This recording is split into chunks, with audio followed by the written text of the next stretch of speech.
everybody. Happy holidays. This is Christina. I'm coming to you from Topeka, Indiana. We actually today are right over here at the factory. This home is fresh off the line, so I'm going to be doing video segments of this home because, of course, it's not together. We're going to have to go in and out of the plastic just to show you what we got going on. I thought you would want to take a look at this nice deck tub here. We do have a Formica backsplash and surrounding to it. Pretty deep. I mean, I'm 5'3", so my legs are all the way in, but my butt's up here, so looking pretty good. We got a nice shelf here.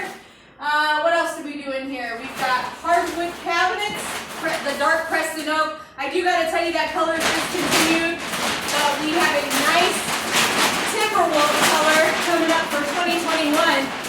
Move over here.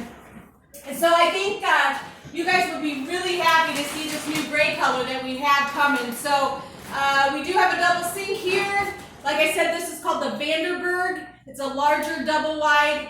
We did a VOG vinyl over gypsum wall in a Casper cashmere color. That's a 3/8 inch drywall product. So we also added this linen right here, this linen pantry here, and we did a walk-in shower over here. I love how the customer did the lighter color walls and then they did the darker trim. It really makes it pop out, in my opinion. So it looks like this bathroom is going to be lots of fun for the customer that receives it. So we'll stop this segment and we'll move on to the next. Thanks.